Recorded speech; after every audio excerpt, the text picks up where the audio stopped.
오늘은 광야 학교라고 하는 제목으로 출애굽기 두 번째 시간을 갖겠습니다. 여러분, 광야 학교라는 말 들어보셨어요? 광야 학교. 학교가 광야에 있기 때문에 광야 학교가 아니라 처절한 시간 속에서 철저하게 하나님의 원하시는 성품으로 빚어지는 학교가 바로 광야 학교입니다. 이 학교는 아무나 입학하는 게 아니고 하나님 앞에 헌신을 다짐하고 하나님 앞에 쓰임받기를 소원하는 사람들에 한해서 입학 자격이 있습니다. 이 학교의 교사는 하나님이십니다. 겉으로 볼 때 우리 인생은 때때로 삶의 실패와 사람들끼리 갈등, 경제적인 파탄과 어려움들, 인간관계에서 배신을 당하고 자신의 실패 속에서 절망하고 그리고 탄식할 그때 우리는 마치 환경이나 상황이 그래서 그럴 수 있다고 생각하지만 이 모든 환경을 통해서 다듬으시는 하나님의 손길이 있다고 하는 사실을 여러분이 이해하시고 믿으시길 바랍니다. 하나님은 하나님의 택한 자녀들, 더더욱이 하나님 한번 하나님 앞에 그냥 메인테인하는 인생이 아니라 가치 있고 귀중하게 쓰임받기 원합니다라고 소원하는 그 사람을 반드시 필수 코스로 광야학교를 통과시킵니다. 여러분 가운데는 아직 광야학교가 뭔지 모르시는 분도 계실 거예요. 믿지 않는 자나 믿음이 연약한 자들은 이거 안 해요. 어떤 분은 광야학교에 지금 막 입학하셔서 왜 이상하게 뭐 질이 안 풀리는 것 같다, 왜 이상하게 뭔가 헷갈리네, 그런 분이 계시고, 어떤 분이 광야학교를 오랫동안 다녀가지고 이제 지칠 만큼 지치고 완전히 너가웃되어서 이제 곧 졸업할 때가 가까우신 분이 계세요. 그리고 이미 졸업하셔서 하나님 앞에 쓰임받는 사람도 있어요. 아무도 다니고 싶은 학교가 아닙니다. 그러나 하나님 앞에 쓰임받기 위해서 꼭 다녀야 할 학교, 그리고 변화되고 나서 하나님 앞에 영광스럽게 쓰임받을 때 일평생 기억에 남는 그 시간, 영원히 가장 소중한 시간으로 기억될 그 시간이 바로 광야 학교입니다. 인생의 고통스러운 시간을 좋아하는 사람은 아무도 없어요.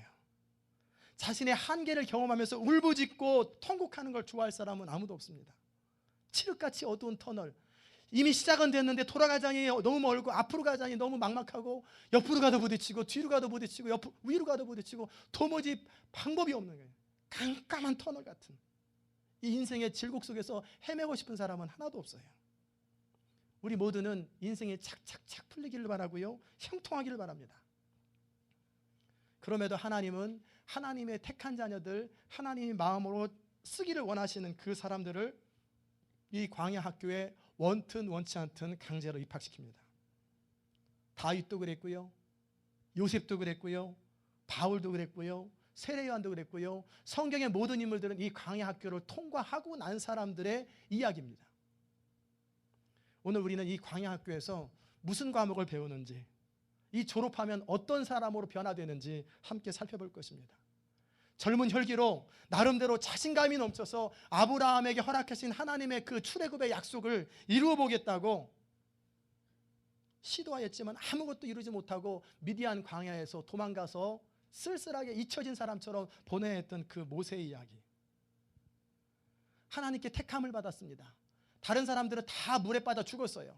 바로의 명령에서 다 악어 밥이 됐어요. 그런데 이 모세는 기적적으로 구출되었고, 마치 우리가 다른 모든 세상 사람들 가운데 기적적으로 하나님의 자녀로 부름받은 것처럼, 그리고 특권을 받고 공주의 아들로 바로 이집트 궁궐에서 잘 자랐습니다.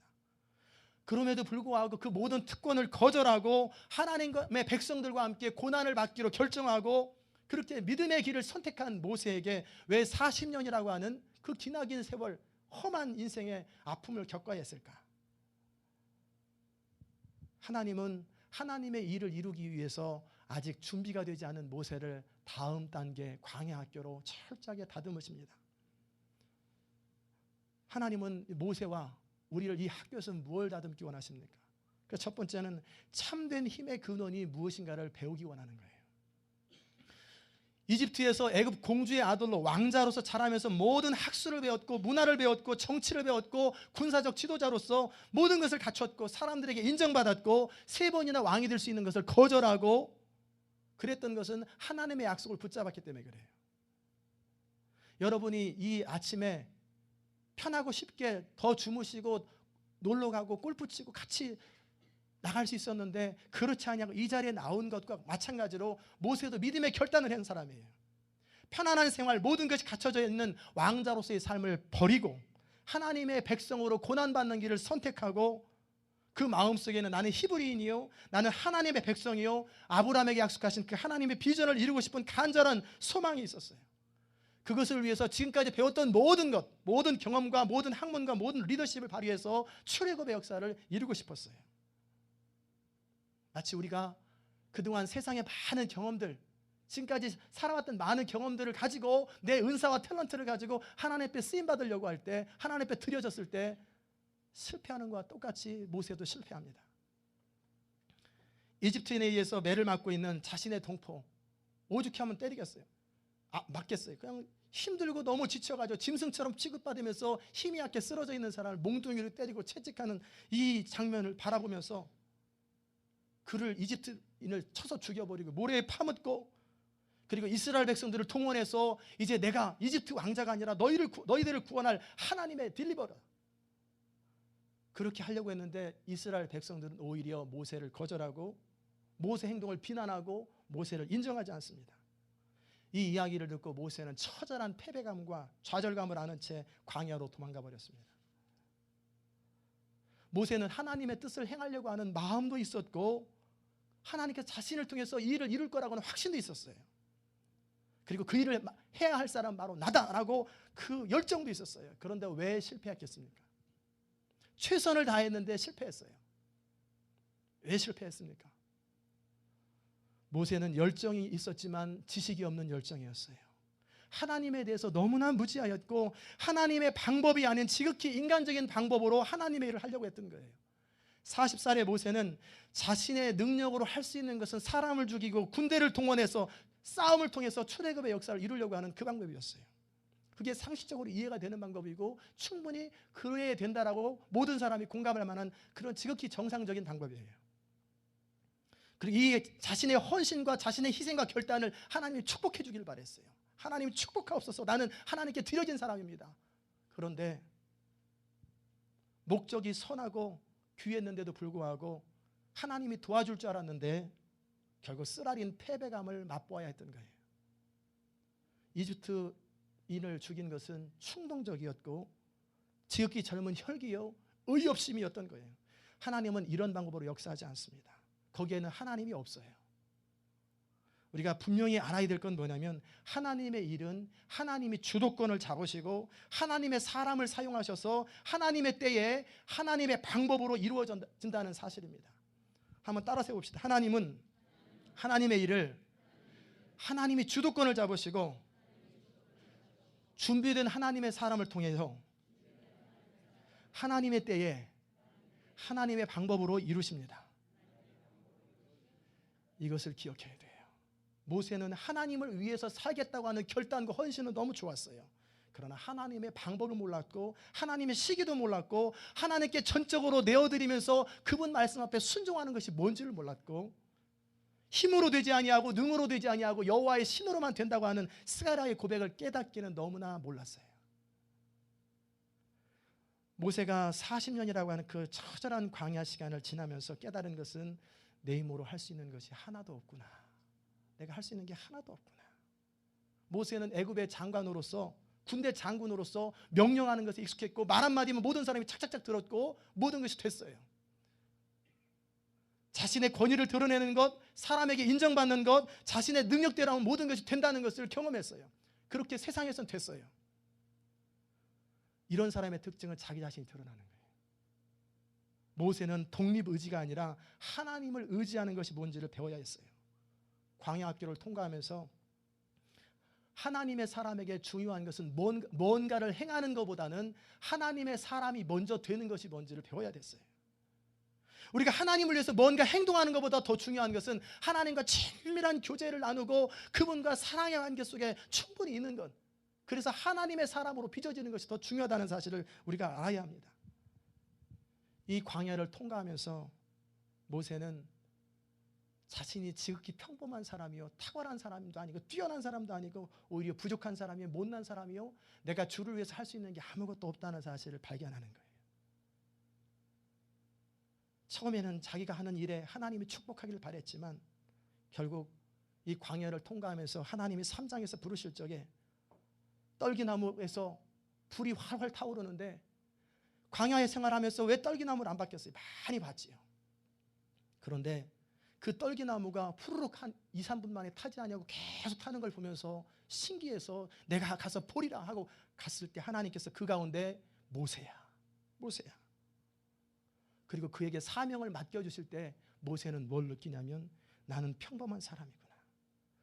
정말 중요한 것은 나 자신이나 내 안에 있는 어떤 것이 아니라 평범한 떨기나무를 태우시는 하나님의 불길, 하나님의 능력이라는 사실을 깨닫게 된 거예요. 이 믿음의 비밀을 깨닫는 후에 군대 힘으로 안 되는 출애굽의 역사를 믿음의 힘으로 성취할 수 있었던 것입니다. 중국 선교에 15만 명이라는 많은 사람들을 주께로 세우고 하나님의 사람으로 세웠던 허드슨 테일러 이야기입니다. 그는 영국에서 의사였어요. 의사의 직업을 포기하고 자기 약혼자를 중국 가자고 그러니까 안 간다니까 파혼하고, 그리고 중국, 그 당시에 오지지요, 영국에서 볼 적에. 그리고 중국 가겠다고 자원한 여자와 결혼하고 중국에 갔어요. 완전히 헌신했어요. 데디케이션. 3년 동안 최선을 다해서 일했습니다. 그런데 3년 뒤에 결과를 보니 하나도 열매 맺는 사람이 없고 아무런 사람도 주께로 돌아오는 사람이 없고 오히려 사람 잡아먹는 귀신이라고 욕먹고 사람들에게 위협을 받고 본국으로 돌아가, 너 같은 사람 필요 없다, 조롱만 당하는 거예요. 그래서 허더슨 테일러가 너무 화가 나고 속상해서 산에 가서 성난사자처럼 울부짖었습니다. 하나님, 내가 영국을 떠나서 이 중국에 왔고 내가 모든 것을 다 버리고 약혼자도 버리고 직업도 버리고 온전히 헌신했는데 결과가 이게 뭡니까? 내가 못한 게 뭐가 있습니까? 그럴 때 하나님이 그에게 하신 말씀은 뭐냐면, 누가 너한테 하라고 그랬니? 누가 너한테 하라고 그랬어?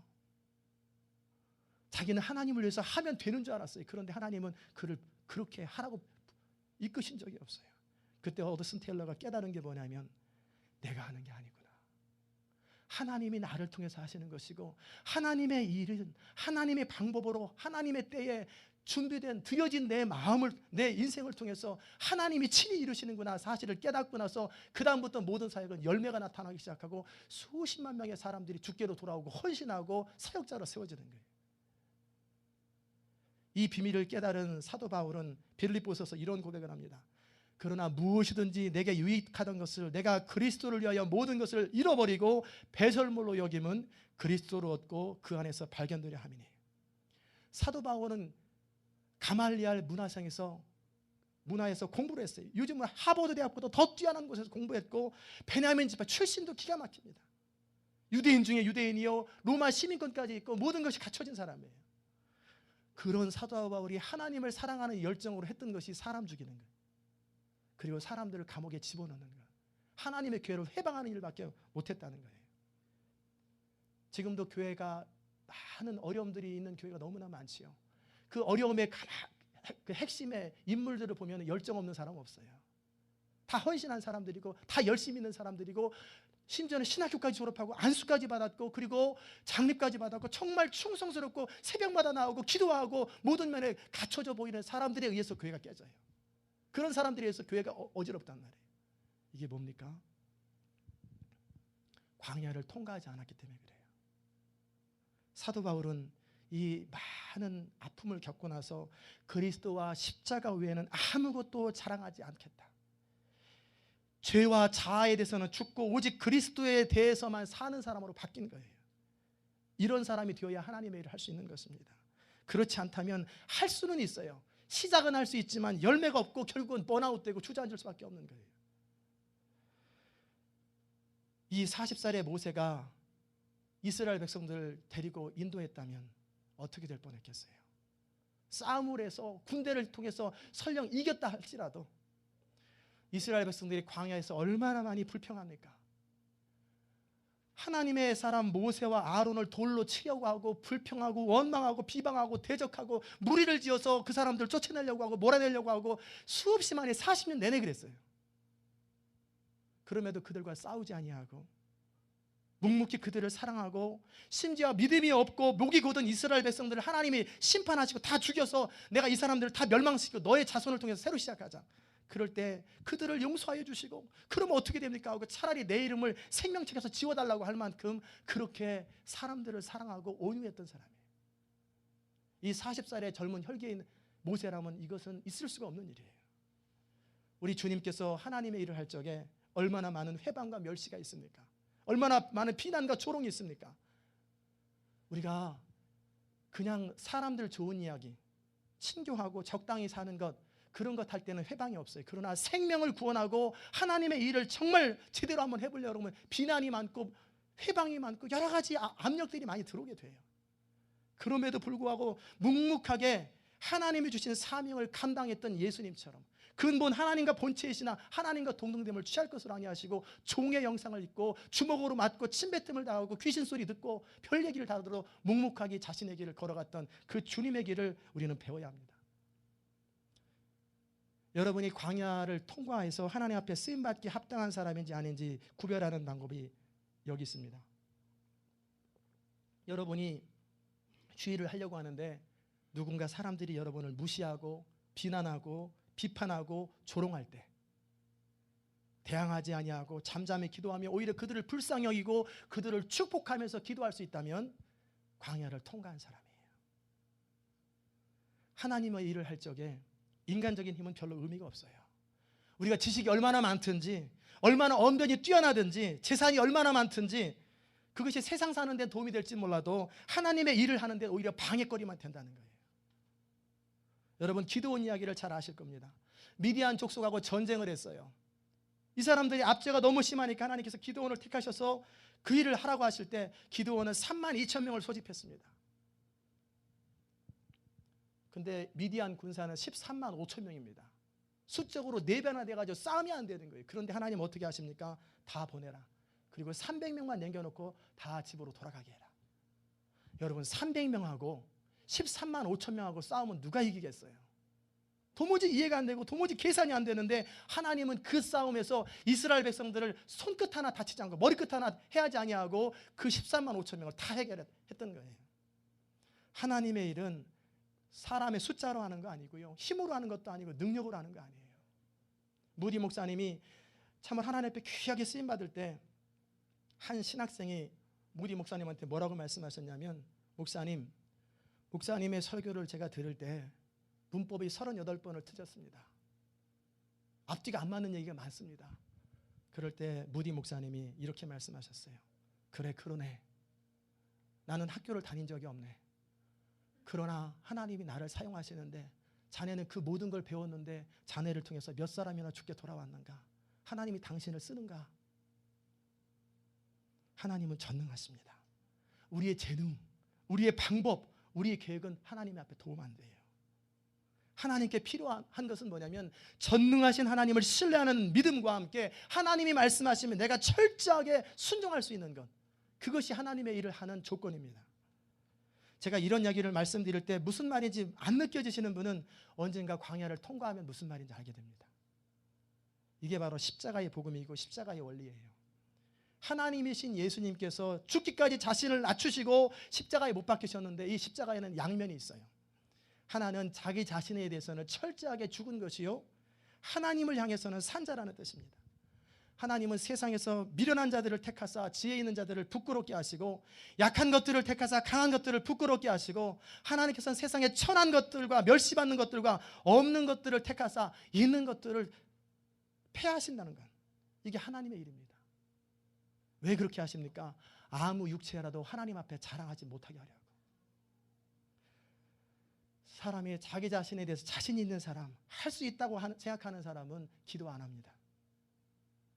하나님 앞에 간절함이 없어요. 자존심이 셉니다. 누가 자기를 무시하면 얼굴이 빨개지고 호흡이 빨라집니다. 이런 사람들은 자기를 믿는 사람들이에요. 이런 사람은 결코 하나님의 영광을 드러낼 수가 없어요. 스스로 자신의 약함을 아는 사람, 자신의 한계를 아는 사람, 자신의 무능함을 알기 때문에 하나님의 은혜를 구하면서 날마다 엎드려 하나님의 은혜를 구하는 사람, 약할 때 강함이 뭔지 아는 사람, 이런 사람을 통해서 하나님의 일은 이루어지는 것입니다. 두 번째, 뭘 배워야 되냐면 동정심, 즉 나의 생각이나 감정이 아닌 하나님의 명예에 순종하는 것이 더 중요하다는 것을 배워야 합니다. 모세가 그의 백성들을 해방시키고 싶었던 것은 뭐냐면 그의 백성들이 너무나 비참하게 살고 너무나 힘들게 사니까 안타깝고 불쌍한 거예요. 인간 이하의 취급을 받는 이집트 백성들이 너무나 안타깝고 이들을 학대하는 이집트인에 대해서 또 바로에 대해서 분노의 감정이 드는 거예요.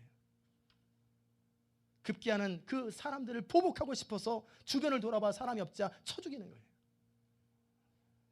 이 의협심, 모세 마음에 있는 동정심, 인간적으로 보면 멋있어 보입니다. 그러나 모세는 광야에서 뭘 배우냐면 인간의 감정, 즉 동정심과 이스라엘 백성들을 향한 하나님의 구원의 목적이 얼마나 다른지를 배워야 했어요. 우리가 주의 일을 할 때 주의할 것은 뭐냐면 감정적으로 안타까워하는 것이 마치 하나님을 향한 헌신인 것처럼 착각하는 경우가 있어요.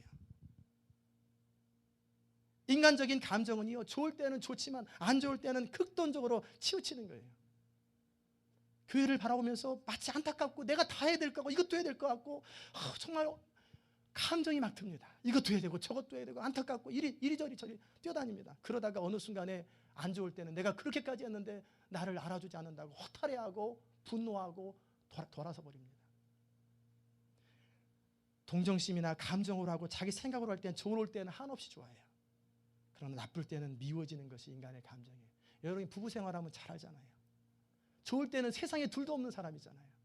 그런데 미울 때는 세상에서 쳐다보고 싶지 않은 사람이 원수가 되어버리잖아요. 우리의 감정이나 우리 생각을 믿는 거 아니에요. 우리의 내적인 충동과 위로부터 하나님으로 오는 약속을 구분할 줄 아는 게 광야를 통과하면서 배워야 될 거예요. 만약에 40살에 모세가 민족의 지도자가 되었다면 모세는 좌절해서 이끌 수 없었을 거예요. 바로를 대항해서 전쟁을 통해서 출애굽을 했다 할지라도 끊임없이 원망하고 불평하는 이스라엘 백성들은 어떻게 감당했겠어요? 내가 너희를 위해서 모든 걸 희생했고 모든 걸 다 투자했는데 너희들이 나를 위해서 그렇게 할 수 있느냐? 여러분이 교회에서 실망하고 여러 가지 주의 일을 하면서 좌절하는 이유가 뭡니까? 여러분이 최선을 다하고 여러분이 애쓰고 노력했는데 알아주지 않는다는 거 아니에요. 무시한다는 거 아니에요. 그게 바로 자기 감정으로 한 사람들이에요. 자기 열심으로 한 사람들이에요. 자신을 모든 것을 희생하고 하나님의 영광을 위해서 이스라엘 백성들을 위해서 그 수고를 했는데 모세가 앞으로 40년 동안 겪게 될 건 뭐냐면 비난이에요. 조롱이에요. 멸시예요. 대적하는 거예요. 끊임없이 회방하고 무리를 지어가지고 모세만 하나님의 종이냐 우리도 할 수 있다 하면서 막 패당 지어가지고 욕하고 비난하고 다니. 그것을 40년 내내 겪는 거예요. 그러면서도 한마디 안 하고 엎드려 기도하고 하나님으로 다 해결하시도록 하는 거예요. 우리의 싸움은요 혈과 육에 대한 것이 아닙니다. 이 어둠의 세상 주관자들과 악한 영에 대한 싸움이에요. 그런데 실제 교회 안에서는 이렇게 하지 않아요. 너무나 많이 다투고 갈등합니다. 교회를 회방하고 하나님 나라를 회방하는 사단의 괴계를 바라보지 못하고 그것을 놓고 영적으로 대적하면서 깨어서 기도하기보다는 사람들끼리 싸우고 사람들끼리 비방하고 사람들끼리 수근수근하고 편을 가르고 여기서 모여서 이런 얘기하고 저기서 모여서 이런 얘기하고 이것은 하나님의 나라를 회방하는 일들이에요.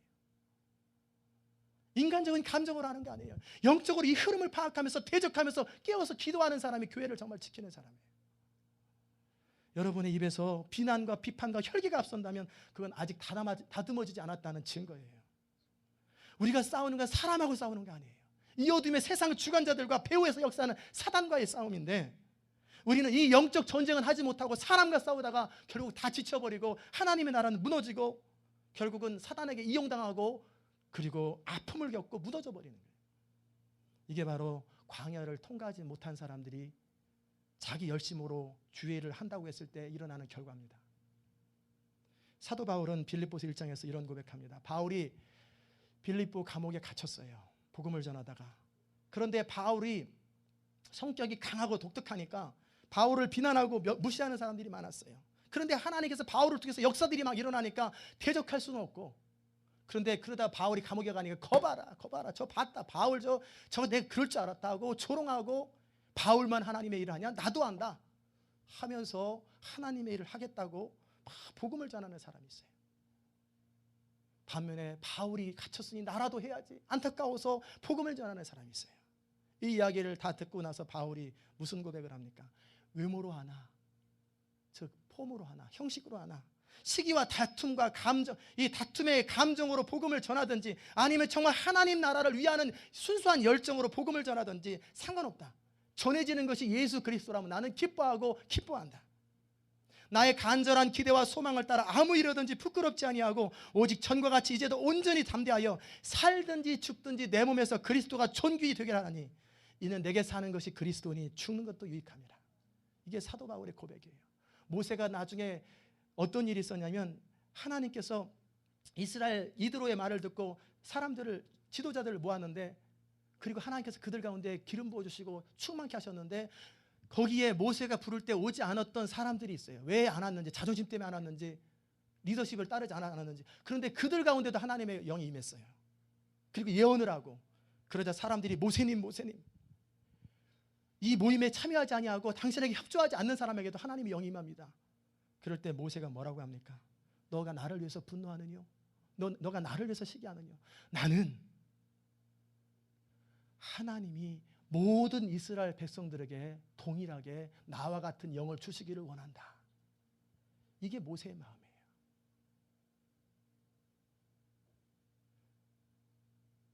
성도 여러분, 하나님 나라와 영광을 위해서 자신은 어떤 것을 해도 좋다는 사람, 나는 남들 하다가만 땜빵을 한다 하더라도 나는 그것이 주의 일이면 나는 감사하다. 아무도 인정해주지 않아도 나는 감사하다. 주의 일은 그런 사람이 하는 거예요. 저는 신학교에 가기 전에 하나님 앞에 헌신을 했어요. 그리고 제 나름대로 계획과 스케줄을 잡고 내가 공부를 해서 공무원이 돼가지고 출세를 해서 테니스 클럽을 만들고 어떤 친교 모임을 만들어가지고 사람들을 동원해서 거기서 복음을 전해야지. 평신도 사역자로 일평생을 살아야지. 나름대로 계획을 다 했어요.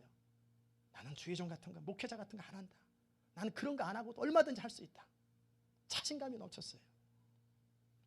그러다가 뼈저린 실패와 아픔들을 다 겪고 나서 신학교 들어갈 때 제가 했던 고백이 뭔지 아세요? 저 같은 사람 써주시면 그저 감사하지요. 저 같은 사람 써주시면 저는 그저 감사하고 어떤 일이라도 쓰임받다면 저는 감사한 겁니다. 그렇게 깨어진 사람들이 주일하는 거예요. 주일은요, 감정을 하는 거 아니에요. 우리는 본능적으로 각광을 받고 싶어하고 칭찬을 받고 싶어해요. 박수갈채를 받고 싶어합니다. 사람들이 칭찬하면 흐뭇하고요, 사람들이 인정해주면 기분이 좋습니다. 그러다 보면 어떻게 빠지냐면 칭찬과 박수갈채 받는 것이 마치 목적이 되어버리고 그것이 우에 빠지는 거예요. 사람의 칭찬보다는 하나님의 칭찬을 위해서 사역한다는 것은 쉬운 일이 아니에요. 드러나지 않는 일, 아무도 인정해주지 않는 일, 그러나 그것을 내가 해야 된다면 묵묵하게 그 일들을 하는 것, 그게 주의 사람입니다. 성도 여러분, 주의 일은 감정으로 하는 거 아니에요. 동정심으로 하는 거 아니에요. 마치 동정심으로 하는 것이 하나님의 사랑인 것처럼 착각하는 경향이 있는데 그런 거 아니에요. 하나님의 일을 할 때는 철저하게 하나님 앞에 기도하면서 하나님 명령에 순종함으로 하는 것입니다. 모세가 광야를 통과하면서 깨달은 것은 자신의 무능함. 이제 내 생각이나 내 계획이나 내 방법이나 이것은 아무 의미가 없다. 오직 하나님의 뜻 앞에 내가 나를 쳐서 복종하고 나의 동정심이 아닌 하나님의 마음, 그리고 하나님이 명하시는 것을 온전히 순종하는 것만이 내가 할 일이다. 이것을 깨달았던 거예요. 여러분, 우리 바나바 사역을 하고 있죠. 내가 원하는 사람, 내 스타일에 맞는 사람이 아니라면 여러분 어떻게 하실래요? 그래도 찾아가고 끌어안아주고 식사 대접하고 전화해주고 교회에서 환영하고 미리 나와서 그렇게 합니까? 어색한 사람임에도 찾아갑니까? 만약 그런다면 여러분은 주의 일을 잘하는 거예요. 주의 일은 내 감정이나 내 기분으로 하는 거 아니에요. 오직 하나님 나라에 대한 간절한 소망을 가지고 하는 거예요. 하나님은 그런 사람들을 통해서 하나님의 일을 이루십니다. 세 번째는 사람을 두려워하지 아니하고 오직 하나님만을 두려워하는 사람, 그것이 광야에서 배우는 것입니다. 옆에 계신 분 한번 손을 한번 잡아주세요. 하나님만 두려워합시다. 얘기하십시다. 하나님만 두려워합시다. 모세는 이집트 사람이 자기 동족을 치는 것을 보고 좌우에 사람들이 있는지 없는지를 살폈어요. 그리고 동족끼리 다투는 걸 보면서 왜 동족끼리 다투냐고 잘못한 사람한테 비난을 하자 그 사람이 뭐라고 그러냐면 누가 너를 우리 주제와 법권으로 삼았느냐, 네가 애굽 사람을 죽인 것 같이 나까지 죽이려고 하느냐. 모세가 일이 탄로난 줄 알고 두려워하여 도망치게 됩니다. 바로가 자신을 죽이려고 하자 바로의 낯을 피하여 미디안 광야로 도망갑니다. 젊은 날의 모세는 이렇듯 사람을 두려워하고 사람의 눈치를 보는 사람이었어요. 사람들이 인정하고 사람들이 칭찬할 때는 어깨가 으쓱하고 자존감이 있지만 사람들이 비난하고 외면하면 슬며시 꼬리를 감추고 사라져버리는 것, 이게 다 사람을 두려워하는 사람들이에요. 우리가 주의를 할 때 독불장군이 되라는 거 아니에요. 사람 눈치 안 보고 오직 하나님의 눈치만 보는 것, 이게 하나님의 사람입니다. 모든 사람이 다 반대하여도 나는 하나님이 명하셨다면 그 일을 추진하고 밀어붙이는 거예요. 사람들이 다 못한다고 막아도 그것이 하나님 안의 확신이라면 그 길을 과감하게 갈 수 아는 것, 다 떠난다 할지라도, 모든 사람이 다 떠난다 할지라도 영생의 말씀이 여기 있으면 내가 어디로 가리까, 그렇게 할 줄 아는 사람, 이게 하나님을 두려워하는 사람이에요. 모세의 젊은 날에는 사람들을 두려워했습니다. 그러나 모세가 80이 되어서는 사람들을 두려워하지 않아요. 하나님을 배웠기를 두려워하고 얼굴을 가리는 사람. 욥이 하나님을 만난 후에 내가 전에는 귀로 듣기만 하였는데 이제는 눈으로 봅니다. 그러면서 깨닫는 것은 내가 스스로 한탄하고 티끌과 재 가운데 회개하나이다. 하나님을 두려워하는 사람들은 이렇게 두렵고 떨림으로, 하나님을 만난 사람들은 두렵고 떨림으로 하나님을 섬기는 거예요. 이사야가 하나님을 만나기 전에는 괜찮은 줄 알았어요. 그러나 하나님을 만나고 나서 고백한 게 화로다 나여 망하게 되었도다. 나는 입술이 부정한 사람이요 입술이 부정한 백성 중에 거하면서 만군의 여호와이신 왕을 배웠도다 하고 탄식하는 거예요. 하나님을 경험한 사람은 다 이렇게 두려워합니다. 하나님을 경외한다는 말은 fear예요. 두려워하는 거예요. 이것은 공포심 때문에 두려워하는 것이 아니라 하나님의 위엄과 광대하심 앞에 옥기설렴이며 겸손하는 것입니다. 여러분, 하나님을 두려워하십니까? 하나님 앞에서 지금 예배를 드립니까? 하나님의 임재가 있는데 어떻게 졸고 있어요? 하나님의 임재가 있는데 어떻게 지각하고 있어요? 하나님을 두려워하지 않은 거예요. 하나님을 두려워함으로 떨림으로 섬깁니까? 그렇다면 우리의 자세가 달라져요. 우리가 함부로 입을 열 수가 없고 함부로 하나님의 쓰시는 사람들 비판할 수 없고 하나님의 성도들 우습게 여길 수가 없어요. 너희가 감히 누구길래 내 사람들을 하나님 회방하느냐? 이 모든 것은 하나님 경외하는 것이 없는 사람들이 하는 거예요. 여러분이 하나님을 두려워한다면 사람 눈치 안 봐도 됩니다. 환경을 두려워하지 않아도 돼요. 그러나 우리가 하나님을 두려워하지 않으면 어느 순간 사람 눈치 보고 환경과 상황에 따라 마음이 늘 흔들려요. 이게 하나님 두려움이 없는 사람의 특징입니다. 여러분이 하나님을 두려워한다면 예배 시간에 선포되는 말씀을 듣고 주여 내가 늘 불쌍히 여기소서 순종할 것입니다. 결단하고. 그러나 듣기만 해요. 그래 자기를 속입니다. 그리고 여전히 삶은 똑같아요. 그러니 하나님께서 말씀하세요. 성회 예배와 함께 세상에 나가서 악을 행하는 걸 내가 견디지 못하겠다. 그런 사람 예배 나오지 마라. 문을 좀 닫았으면 좋겠다. 말라기에서 이스라엘 백성들을 향한 하나님의 경고예요. 우리가 성경을 읽을 때 하나님을 두려워한다면 주의 임재를 느낍니다. 그냥 매너리즘에 빠져서 있는 게 아니에요. 그 하나님 말씀을 들으면서 내가 무엇을 순종하리까? 듣는 가운데 두번 어디 있으면 다른 사람 줘라. 말씀 읽는 가운데 누가 회개할 일 있으면 회개하고 찾아갈 일 있으면 즉각 찾아가는 것. 그렇게 하나님 말씀을 듣는 거예요. 우리가 하나님을 두려워할 줄 알 때 하나님의 일을 하는 것입니다. 말씀을 마무리합니다. 하나님은 젊은 모세를 하나님의 학교인 광야 학교로 인도하셨어요. 마치 요셉을 종살이 시키고 감옥살이 하는 것처럼 그렇게 철저하게 다듬으셨어요. 하나님은 이집트에서 도망가는 모세를 이미 피할 길을 예비하셨고 르우엘과 이드로죠. 그 가족들을 만나게 하시고 거기서 부인을 만나게 하셨고 이집트 사람이 가장 가증히 여기는 양을 치면서 철저하게 다듬으기로 작정하신 거예요. 자기 의, 자기 능력, 자기 방법으로 하나님 하려던 모세를 철저하게 다듬으셔서 하나님의 능력과 하나님의 방법으로 하나님 명령에 순종하는 사람으로 먼저 바꾸신 거예요.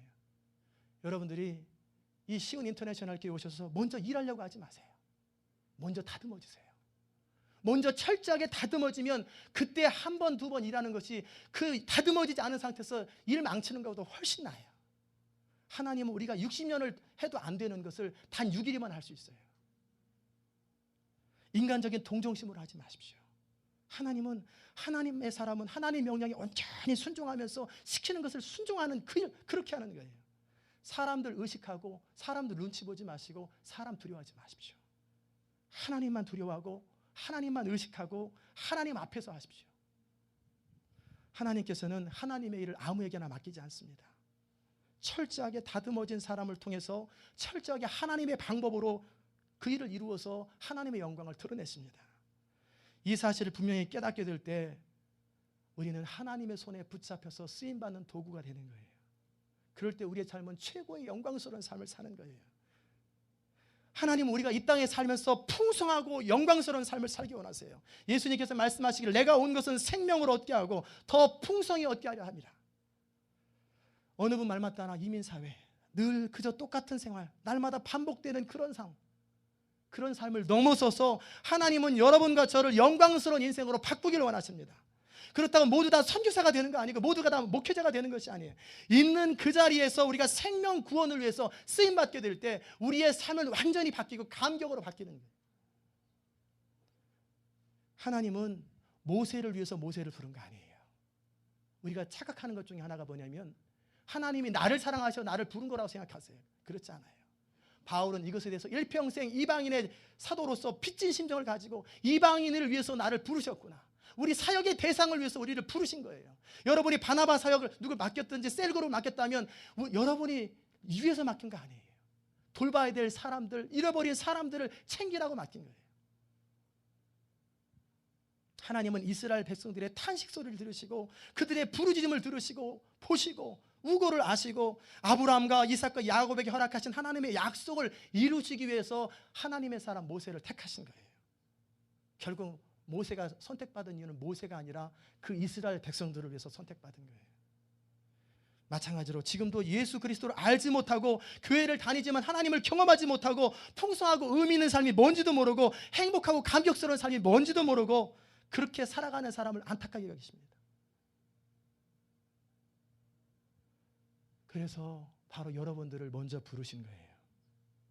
복음을 듣고 변화되고 나서 쓰임받는 거예요. 저는 우리 교회 모든 성도들이 다 사역자가 되기 바랍니다. 저는 그냥 매주일 교회만 다니는 사람 원치 않아요. 그렇게 한평생 교회만 다녀서 뭐 할 거예요? 천국 가도 영원히 예배 드리는데 여기서 예배 드리나 천국에서 예배 드리나 천국에서 드리는 예배가 더 좋죠. 교회만 다니면 뭐 할 거예요? 우리가 다 사역자가 되는 거예요. 다듬어지고 훈련되어서 이제는 잃어버린 사람들을 주께로 돌아오게 하고 믿음이 연약한 사람을 믿음 안에서 양육하고 세우는 그런 일에 우리 모든 성도들이 다 쓰임받는 거예요. 이것 때문에 양육받고 이것 때문에 훈련받는 거예요.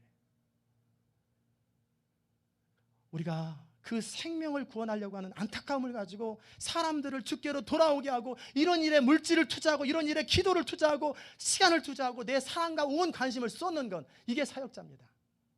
이게 가장 행복한 인생이요. 이게 영원히 남는 생이에요.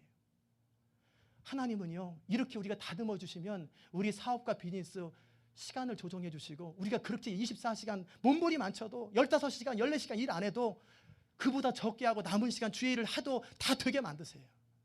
문제는 준비가 안 되니까 그렇게 고생만 하는 거예요. 우리가 기도할 수 있는 시간, 하나님 앞에 드려질 수 있는 시간, 우리가 준비만 되면 사람들을 일할 수 있는 사람, 매니저들, 좋은 사람들을 붙여주세요. 그래서 주의를 할 수 있게 하시고 그 다음 여러분이 일하고 있는 그 직장에서도 얼마든지 고객들을 만나면서 돈으로 보지 마시고 그 사람들을 잃어버린 자로 영혼을 불쌍히 여기는 그런 마음으로 바라보세요. 그래서 그 한 사람 한 사람을 타겟으로 잡고 그 사람을 놓고 계속 충분기도 하시고 그 사람이 죽게 돌아오도록 그런 일에 쓰임받는다면 여러분의 직장 일은 천국이에요. 단순히 먹고 사는 그 도구가 아니라 그 사람들이 나의 사랑의 대상이요 전도의 대상이요 그들을 품고 기도하면서 내가 기도하고 있습니다 그러면서 그들에게 복음을 전할 때 얼마나 많은 열매들이 직장에서 맺히겠어요. 하나님은 행복한 인생, 영원히 남는 인생, 자다가 일어나서도 내가 이렇게 행복해도 되는가, 이렇게 감격스럽게 살아도 되는가, 그런 인생을 살기를 원하십니다. 이를 위해서 여러분과 저를 다듬기 원하세요. 오늘 말씀을 들으신 여러분, 진정 하나님 안에서 만족스러운 인생, 행복하고 복된 인생, 쓰임받는 인생, 충만한 인생, 감격스러운 인생을 살기 원하십니까? 우리 한계를 넘어서서 하나님의 창조적인 능력이 우리 가운데 임할 때 우리는 남은 생애를 영광스럽게 살 수 있어요. 먼저 그의 나라와 그의 의를 구하면, 하나님의 생명 구원을 해서 쓰임받기를 결정하고 소원하고 빚어지면 하나님께서 나머지를 채우시는 것, 저절로 되는 게 뭔지를 경험할 거예요. 그렇게 눈물 흘리고 이렇게 저렇게 발버둥 쳐서 안 되는 것이 저절로 착착착착 풀리는 게 뭔지 경험하게 될 거예요. 그렇다고 그 일에 너무 잘 된다고 완전히 빠져서 가는 것, 하나님이 그런 사람 또 축복도 안 하세요. 그 시간과 그 기회들을 하나님을 위해서 사용할 수 있는 그런 사람. 인간은 타고나기를 아담의 후손이라 이기적이에요. 부부관계도 다 이기적이라 싸우는 거예요. 심지어는 내가 몸에서 난 자식들한테도 이기적이에요. 그 아이들이 나한테 잘못해주면 서운해요. 항상 내 감정 중심이고요, 내 기분 중심이고, 모든 것이 나 중심이에요. 이게 아담의 후손의 특징입니다. 젊은 날의 모세처럼 하나님의 능력이 임할 수 있도록 너무나 더러운 것으로, 우리 자신의 것으로 그릇이 가득 차 있어요. 그릇을 깨끗하게 하고 비우는 작업, 이게 광야의 시간입니다. 광야 학교는 잠시 지나가는 거예요. 광야 생활이 영원히 목적이 아니에요. 우리를 다듬으신 후에 정오의 빛과 같이 하나님 우리를 드러내실 것입니다.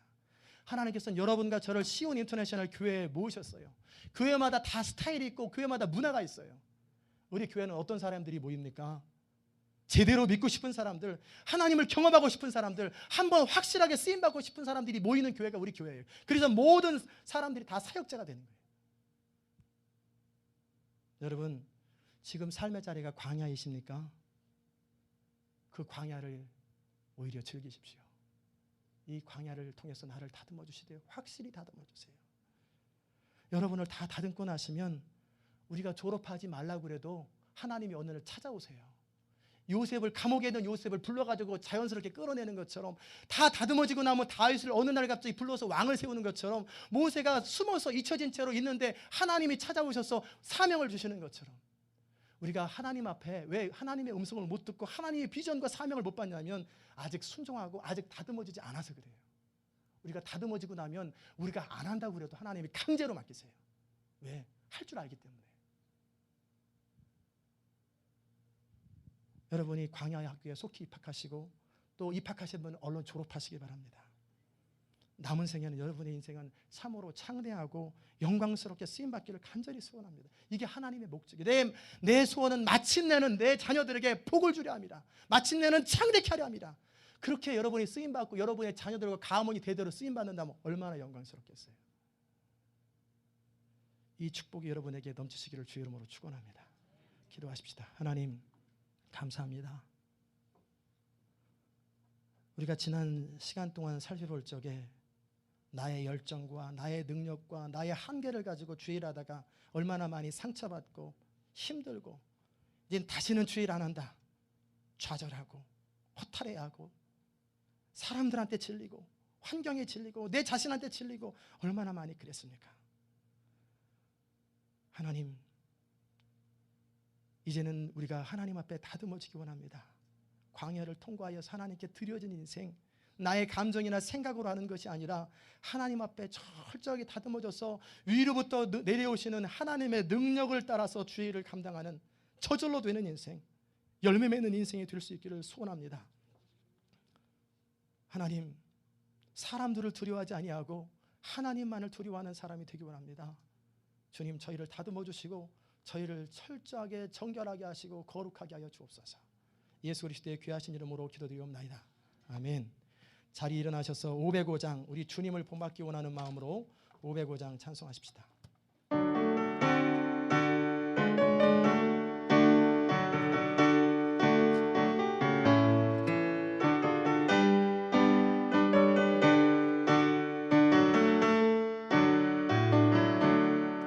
내 모든 소원, 기도의 제목, 예수를 닮기 원합니다. 예수의 형상 나 입기 위해 세상에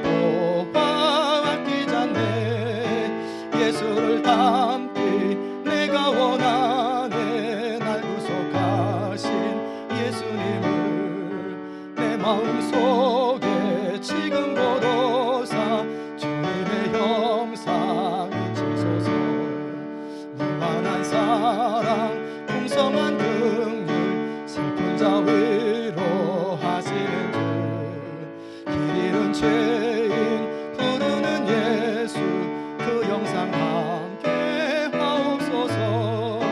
예수를 닮기 내가 원하네. 날 구속하신 예수님을 내 마음속에 지금도 도사 주님의 형상을 주소서. 겸손하시고 거룩한 예수 원수의 멸시 참으시사 우리를 위해 고난을 받은 구주를 닮게 하옵소서. 예수를 닮기 내가 원하네. 날 구속하신 예수님을 내 마음속에 지금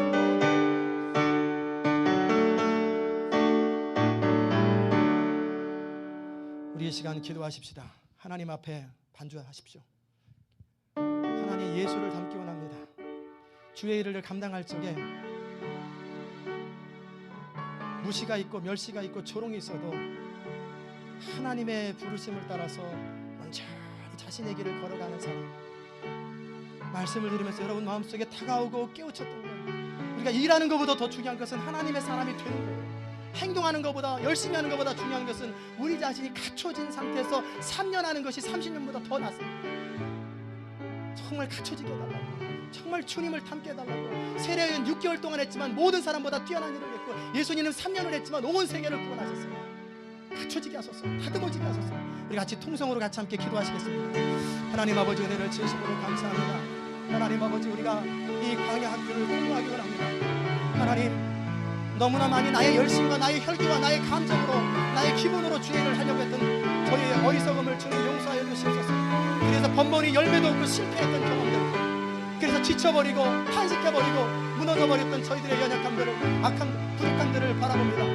주님 불쌍히 여겨주시옵소서. 하나님의 일을 하기보다는 하나님의 사람이 먼저 되어야 되는데, 행동하기보다 먼저 우리 자신이 하나님과 친밀한 관계를 가져야 되는데, 하나님과 친밀한 관계도 없고 정말 하나님 앞에 다듬어지도 않은 채 일하려고 하다가 얼마나 상처를 많이 받고, 얼마나 지치고, 얼마나 낭망하고, 다시는 내가 주의 일을 안 하려니라, 얼마나 그런 적이 많습니까? 하나님, 우리를 불쌍히 여겨주시고 우리의 어리석음을 깨닫게 하시고 우리의 눈을 열어주시옵소서. 광야를 통과하고 나 있을 때 하나님의 정의의 빛같이 우리를 드러내시고, 모세처럼 하나님 부르시고, 다윗처럼 하나님 부르시고, 요셉처럼 하나님 부르시고, 다니엘처럼 하나님 부르시고, 하나님이 알아서 부르시는데 우리가 먼저 쓰임받겠다고 이리저리 뛰어나서다가 사람하고 부딪히기만 하고 이 사람들한테 상처만 주고 아픔을 줄 때가 얼마나 많았는지, 하나님 이제 다듬어지기 원합니다. 이 시온 인터내셔널 교회 안에서 철저하게 다듬어져서 하나가 천을 당하고 하나가 만을 당하는 그런 아름다운 인생, 영광스러운 인생, 상당한 인생이 되기를 간절히 소원하오니, 주님 우리를 불쌍히 여겨주시고 우리를 새롭게 하여 주시옵소서. 주님 우리를 긍휼히 여겨 주시옵소서. 하나님, 오늘도 주님을 의지합니다. 주님, 교장이 되시는 주님, 이 광야에서 우리를 다듬어 주시고 변화시켜 주사 온전히 하나님의 사람으로 모세처럼 연단되고 청결하게 되고 주님을 닮은 그런 사람, 온유하고 겸손한 그런 사람으로 변화시켜 주시옵소서. 우리 주 예수 그리스도의 귀하신 이름으로 감사하며 기도드리옵나이다. 하나님 아버지, 은혜를 진심으로 감사합니다. 우리의 간절한 기도의 제목, 우리의 소원은 예수를 닮기 원합니다. 예수님을 닮기 위하여 세상의 보화를 아끼지 않습니다. 무한한 사랑과 풍성한 긍휼과 슬픈 자를 위로하시는 길 잃은 죄인을 부르시는 그 예수님의 형상을 닮게 하시옵소서. 겸손하시고 원수의 멸시를 참으시고 고난을 받으신 그 주님을 닮게 하여 주시옵소서. 정말 하나님의 사람으로 빚어져 이전까지는 어찌했든지라도 우리의 남은 인생은 정말 쓰임받는 것처럼 쓰임받고 열매들이 나타나고 영광스럽고 창대한 인생이 될 수 있도록 주여 도우시옵소서. 우리의 삶을 새롭게 하시고 우리의 삶을 새롭게 빚어주시고 우리의 잘못된 것으로, 우리의 것으로 가득 차 있는 우리의 그릇을 비워주시고 씻어주시어서 이제 하나님의 것으로 가득 채워줄 수 있도록 은혜 베풀어 주시옵소서. 오늘도 주님 앞에 귀한 예물을 가지고 나왔습니다. 물질이 있는 곳에 내 마음이 있다고 말씀하신 하나님, 이 물질을 드리며 우리의 마음을 드렸고 우리의 인생을 드렸습니다. 이 물질이 하나님의 나라와 영광을 위해서 쓰임받게 주님 은혜 베풀어 주시옵소서. 하나님, 우리가 물질의 선한 청지기가 되기 원합니다. 내가 벌었다고 내 마음대로 쓰는 악한 사람 되지 말게 하시고 한 1불 1불 10불 20불 100불 쓸 때도 하나님 앞에 기도하는 마음으로 쓰게 하시고 정말 하나님 앞에 귀하게 우리가 물질을 관리할 수 있는 능력을 허락하여 주시옵소서. 11조 예물을 주께 드린 사랑하는 성도들 물질의 선한 청지기가 되어서 물질로도 하나님께 영광을 돌리는 인생 될 수 있도록 은혜 베풀어 주옵소서. 감사 예물을 주께 드린 사랑하는 성도들 매 예배 때마다 하나님의 임재를 경험하며 그리고 감사의 삶이 끊이지 않도록 도우시옵소서. 주일 예물을 주께 가지고 나온 사랑하는 성도들 주께서 그 예물을 받으사 하나님 앞에 드려지는 인생 되게 하여 주시고 하나님의 임재 가운데 주의 음성을 듣고 그 음성을 순종할 수 있는 믿음을 허락하여 주시옵소서.